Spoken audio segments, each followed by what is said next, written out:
उद्गार के स्वरूप के आधार पर हैं वे दो प्रकार के हैं, केंद्रीय उद्गार वाले और दरारी उद्गार वाले। अब केंद्रीय उद्गार वाले भी चार प्रकार के हैं, हवाई तुल्य ज्वालामुखी, स्ट्राम्बोली ज्वालामुखी, वल्केनो तुल्य और पीलियन तुल्य। केंद्रीय उद्गार वाली ज्वालामुखी वो है जिनका उद्गार एक केंद्र से होता है, छिद्र से होता है। और दरारी उद्गार वाली ज्वालामुखी ऐसे ज्वालामुखी में लावा दरारों के माध्यम से बिना विस्फोट के शांतिपूर्वक निकलता है। तो जो दरारी उद्गार वाला है उसमें लावा एक दरार के माध्यम से निकलता है जो बड़ा क्षेत्र होता है और बिना विस्फोट के शांतिपूर्वक निकलता है। लावा प्राय पतला होता है, फलस्वरूप लावा पठार का निर्माण होता है। कोलंबिया का पठार और भारत में दक्कन का पठार दरारी उद्गार वाले लावा से ही निर्मित हैं। अब बात करें हम केंद्रीय उद्गार वाले में हवाई तुल्य ज्वालामुखी की।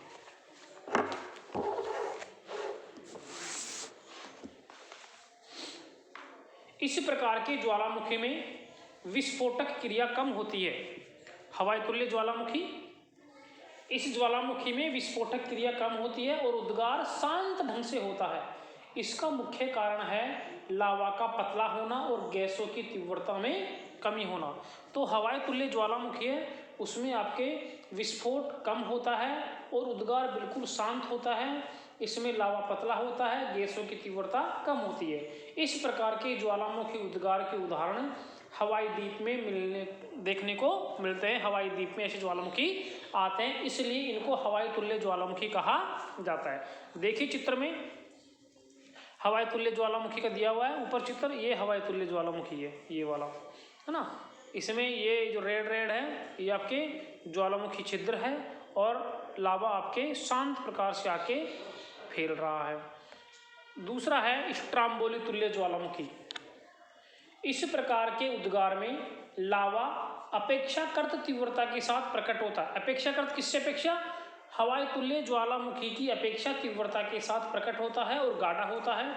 कभी कभी विस्फोटक उद्गार भी होता है। स्ट्राम्बोली ज्वालामुखी में इस प्रकार का उद्गार होता है, इसलिए इसको स्ट्राम्बोली तुल्य ज्वालामुखी कहा जाता है।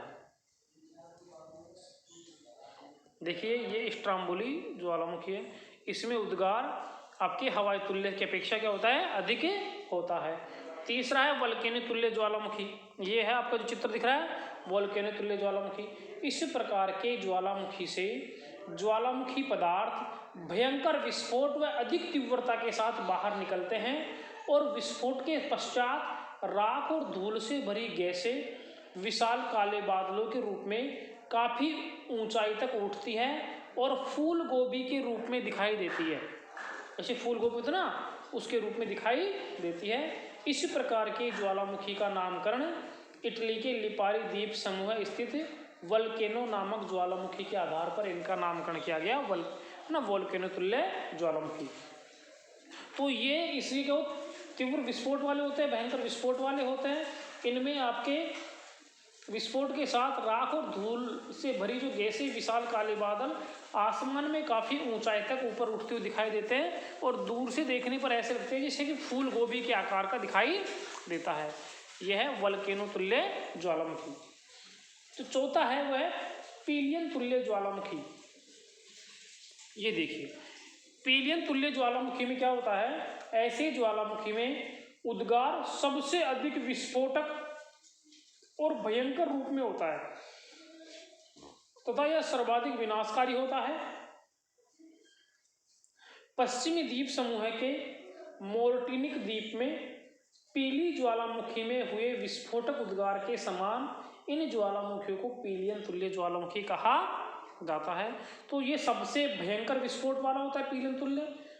देखो सबसे कम जो विस्फोट वाला तो वो हवाई तुल्य होता है, उससे थोड़ा जो शांत प्रकार का होता है उससे थोड़ा ज़्यादा होता है स्ट्राम्बोली होती है, और भी भयंकर विस्फोट वाला वल्केनो होता है और सर्वाधिक भयंकर विस्फोट वाला पीलियन तुल्य होता है। तो ये थे केंद्रीय उद्गार वाले ज्वालामुखी। अब हम देखेंगे कि ज्वालामुखी से निःसृत पदार्थ कौन कौन से हैं। यानी जब ज्वालामुखी आती है, ज्वालामुखी आता है तो कौन कौन से पदार्थ भूगर्भ से बाहर निकलते हैं। तो सबसे जो पहला पदार्थ है गैसें और जलवाष्प। ज्वालामुखी के उद्भेदन के साथ ही जलवाष्प एवं carbon dioxide, sulphur dioxide, carbon monoxide, hydrochloric acid, ammonia, chloride आदि गैसें निकलती हैं। गीजर गर्म पानी के स्रोत हैं जिनसे उष्ण वाष्प और जल तीव्रता से निकलता है। गैसें, अम्ल, गंधक आदि पदार्थ तीव्र धार के रूप में बाहर निकलते हैं। तो ये सारी जो गैसें और जलवाष्प है आपके भूगर्भ से बाहर निकलते हैं। ठोस पदार्थ ज्वालामुखी में सूक्ष्म धूल और राख के कण से लेकर बड़े बड़े आकार के शिलाखंड, जिसको बम कहते हैं, वो बाहर निकलते हैं। तरल पदार्थ धरातल के नीचे समस्त पिघला सेल पदार्थ मैग्मा कहलाता है एवं ज्वालामुखी से जब धरातल पर आता है तो उसे लावा का नाम दिया जाता है। तो मैग्मा रूपी तरल पदार्थ बाहर निकलता है। तो ये ज्वालामुखी से निःसृत पदार्थ है जिनमें गैसें और जलवाष्प हो गई, ठोस पदार्थ हो गए और तरल पदार्थ हो गए। ज्वालामुखी का विश्व वितरण, पूरे विश्व में ज्वालामुखी कहाँ कहाँ आती है।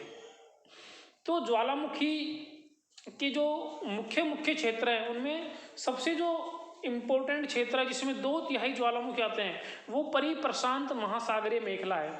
अपने भूकंप पड़ा, जब भी परिप्रशांत महासागरीय मेखला पड़ी थी, तो जो ये क्षेत्र है परिप्रशांत महासागरीय मेखला वाला, यह भूकंप भी सर्वाधिक आते हैं इसमें और ज्वालामुखी भी सर्वाधिक आते हैं। परिप्रशांत महासागरीय मेखला में अधिक ज्वालामुखी आने के कारण इसको अग्नि मेखला भी कहा जाता है। विश्व के 2/3 से कुछ अधिक ज्वालामुखी केवल इसी मेखला में पाए जाते हैं। यह मेखला प्रशांत महासागर के चारों ओर तटवर्ती क्षेत्र में फैली हुई है। यही पेटी अंटार्कटिका के एरबस पर्वत से प्रारंभ होकर एंडीज, रॉकीज पर्वत होती हुई अलास्का से मुड़कर दक्षिणी पूर्वी तटीय भागों के सहारे होती हुई मध्य महाद्वीपीय पेटी में मिल जाती है। इस मेखला में कौन कौन से क्षेत्र आते हैं? जापान का फ्यूजियामा, फिलीपाइन का माउंट ताल, अमेरिका का माउंट शास्ता, रेनियर आदि ज्वालामुखी पर्वत इसी क्षेत्र में आते हैं। दूसरा क्षेत्र है मध्य महाद्वीपीय मेखला, मिड कॉन्टिनेंटल बेल्ट। यह मुख्य रूप से आल्प्स हिमालय पर्वतीय श्रृंखला के क्षेत्र में फैली हुई है। भूमध्य सागर के ज्वालामुखी भी इसी मेखला में फैले हैं, जिनमें कौन कौन से हैं? बेरन, माउंट पोपा, एल्ब्रुच, एटना, विसुवियस, स्ट्राम्बोली आदि महाद्वीपीय मेखला के ज्वालामुखी हैं। तीसरा जो प्रमुख क्षेत्र है ज्वालामुखी का वो है मध्य एटलांटिक कटक मेखला, mid Atlantic ridge belt. Atlantic महासागर में एस के आकृति में यह मेखला फैली हुई है। यह मेखला उत्तर में आइसलैंड से लेकर मध्य में एटलांटिक कटक के सहारे दक्षिण में अंटार्कटिका महाद्वीप तक फैली है। हेक्ला, कटला, एसेंशियन, सेंट हेलेना इस मेखला के प्रमुख ज्वालामुखी है। चौथा जो क्षेत्र है पूर्वी अफ्रीका मेखला। यह मेखला उत्तर में इजराइल में, दक्षिण में लाल सागर तथा पूर्वी अफ्रीकी दरार घाटी में होते हुए मेडागास्कर तक विस्तृत है। एल्गन, तिबेस्ती, किलिमंजारो इस मेखला के प्रमुख ज्वालामुखी क्षेत्र है।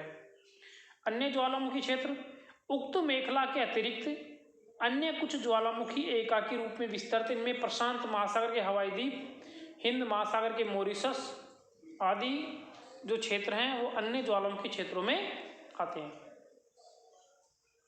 अब ज्वालामुखी क्रिया के क्या प्रभाव होते हैं? तो इसके प्रभावों को 2 भागों में बांटा जा सकता है, एक तो रचनात्मक प्रभाव और विध्वंसात्मक प्रभाव। तो रचनात्मक प्रभाव कौन कौन से हैं और विध्वंसात्मक प्रभाव कौन कौन से हैं? तो तो सबसे पहले हम देखें रचनात्मक प्रभाव। ज्वालामुखी से निकलने वाला लावा बिखराव के बाद अत्यधिक उपजाऊ मृदा को जन्म देता है। प्रायद्वीपीय भारत की काली मिट्टी ज्वालामुखी उद्गार के लाभप्रद पक्षों का एक उदाहरण है। विभिन्न प्रकार के खनिज युक्त भूपट्टियों के विकास में ज्वालामुखी प्रक्रिया की महत्वपूर्ण भूमिका होती है। तो ज्वालामुखी से जो रचनात्मक प्रभाव है उसमें हमें उपजाऊ मिट्टी मिलती है, काली मिट्टी जैसी मिली है, और खनिज तत्व मिलते हैं उस मिट्टी में। दूसरा, विध्वंसात्मक प्रभाव। देखो, ज्वालामुखी उद्गार के साथ बहते हुए लावा और अन्य पदार्थ और गैसों से मानव जीवन व वातावरण पर हानि के साथ ही सांस्कृतिक भूदृश्यों की भी हानि होती है। इसके रचनात्मक प्रभाव कम हैं, जबकि इससे नुकसान अधिक हैं। मानव को हानि होती है, साथ ही सांस्कृतिक भूदृश्य बदल जाते हैं। करोड़ों जीवन ज्वालामुखी उद्गार से नष्ट हो गई। तटीय क्षेत्रों में जल प्लावन से अपार क्षति होती है, जन धन की हानि होती है, नगर नष्ट हो जाते हैं, करोड़ों की जनसंख्या समुद्री जीव जंतु मर जाते हैं। तो ये इसके बहुत से विध्वंसात्मक प्रभाव हैं। धन्यवाद।